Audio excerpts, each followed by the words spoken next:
Bonsoir les amis, j'espère que vous allez bien. Les amis, il y a toujours des personnes qui me demandent ce que pensent les Américains des Africains. Est-ce que les Américains connaissent l'Afrique? Est-ce qu'ils connaissent les différents pays africains? Est-ce qu'ils connaissent l'histoire africaine? Les amis, il faut savoir que certains grands pays, sinon pratiquement tous les grands pays, se focalisent d'abord sur eux-mêmes. Chaque grand pays, je dis bien chaque grand pays, se focalise d'abord sur l'histoire de son pays. C'est-à-dire, à l'école ou ailleurs, le pays cherche à s'imposer, à faire en sorte que ses enfants, ses citoyens, connaissent d'abord son histoire. C'est le cas avec les États-Unis. Les États-Unis, dans tous les livres qu'ils utilisent pour enseigner leurs enfants, ils se rassurent que les enfants seront capables de connaître leur propre histoire, leur passé, leur présent et ce qui va venir. Ce qui fait que lorsque vous discutez avec certains Américains, ils sont plus capables de vous parler de leur pays, mais lorsque vous leur posez des questions de savoir ce qui se passe ailleurs, ils vont vous dire, bon, je ne suis pas au courant. Parce qu'ils ne sont pas obligés. Pour eux, ils ne sont pas obligés. C'est nous qui connaissons tout. Parce que lorsque j'essaye de comparer les États-Unis à l'Afrique, à nos pays africains, vous allez voir que moi, je vais connaître mieux les États-Unis que je ne connaisse mon pays. Je vais connaître les rivières des États-Unis. Je vais connaître les noms des différents États, leurs capitales. Mais lorsqu'on parlera de mon pays, je serai capable. D'ailleurs, on m'enseigne dans la langue de Twi. Quand je suis en Afrique, quand je suis chez moi, on m'enseigne en français, on m'enseigne en anglais.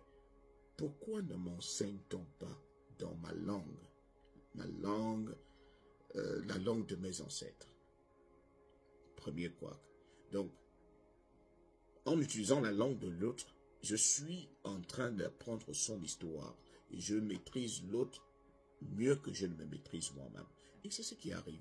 Vous allez, dans la vidéo qui va suivre, vous allez voir. Les Américains sont interviewés. Il y a un Éthiopien qui leur pose des questions, un Éthiopien qui vit ici aux États-Unis, qui leur pose des questions, qui leur demande de citer.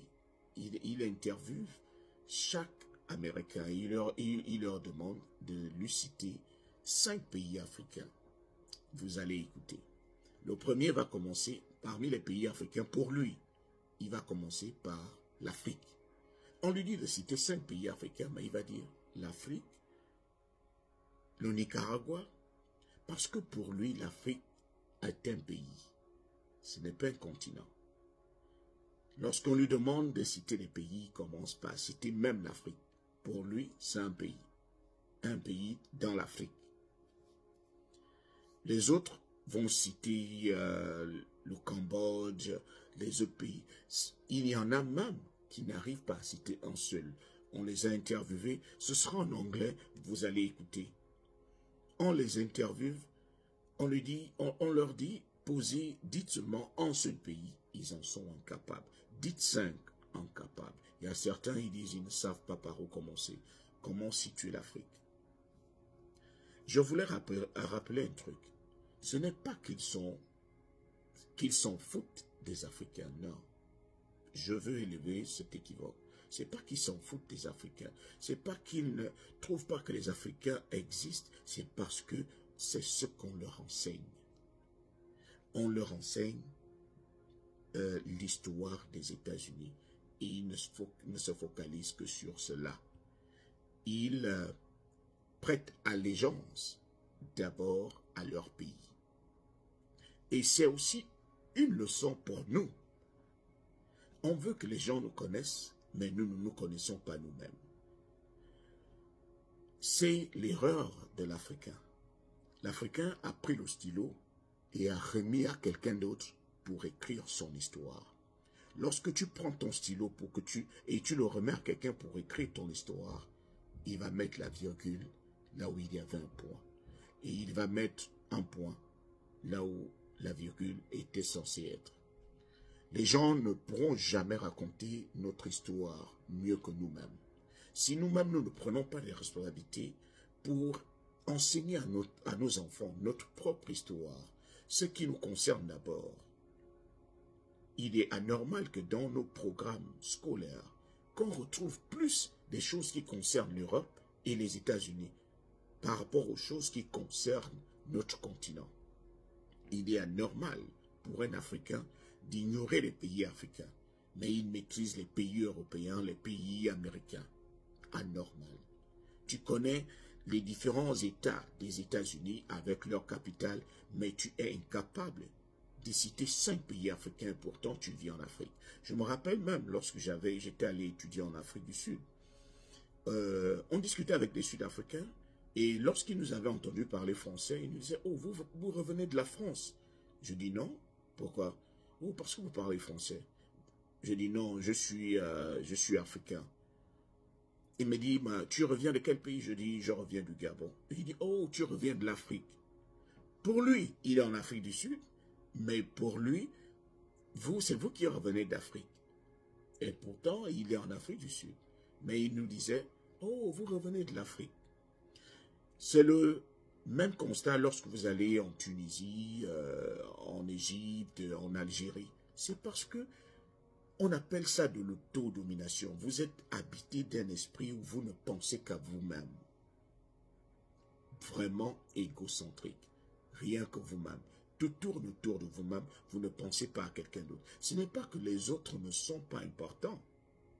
Mais c'est juste que vous pensez d'abord à vous-même et vous ne vous focalisez que sur vous-même. Si l'Africain se focalise sur son histoire et enseigne à ses enfants son histoire, on pourra le respecter. Les gens viendront aussi étudier l'histoire de l'Afrique. Parce que lorsque tu te valorises, les gens vont te valoriser.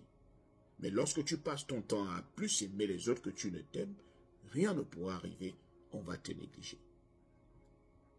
Tu viendras après. Donc les amis, regardez cette vidéo. Okay, can you name 5 African countries? I don't even know. Africa, Nicaragua. Is that one? Yeah. I don't know. Ghana, Cameroon, Cambodia. No. Can you name 5 countries in Africa? South Africa. Eritrea.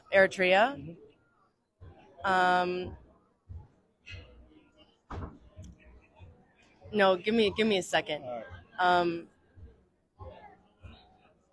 Man, my 8th grade geography class just isn't helping out right now. Yeah, just give up. No. Right. Oh, should I give up? Yeah. Give me a hint. Where do you think he's from? Where are you from? Ethiopia. Ethiopia. I think that's enough. Okay. Thanks. Thank you. Qatar. Okay. Yeah. So it's okay, cool. Saudi Arabia. Okay. No. Nah.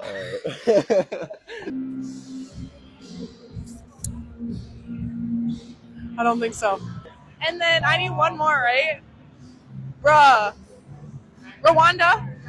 Hey! No, not even one. You can't even name one African No, country? I haven't took geography since like 10th grade. Dang. That's all I can remember. Nah, Democratic you got no more. Republic of the Congo. Yeah. Wait, I think I got a text. Hey, yo. Oh, hell no. And my roommate's African, so Cameroon, Sierra Leone, Ivory Coast, Ghana, and Nigeria. That's good. I don't even think I can name a single one. Like, try your best. African countries. Dude, I don't do any of that. I don't.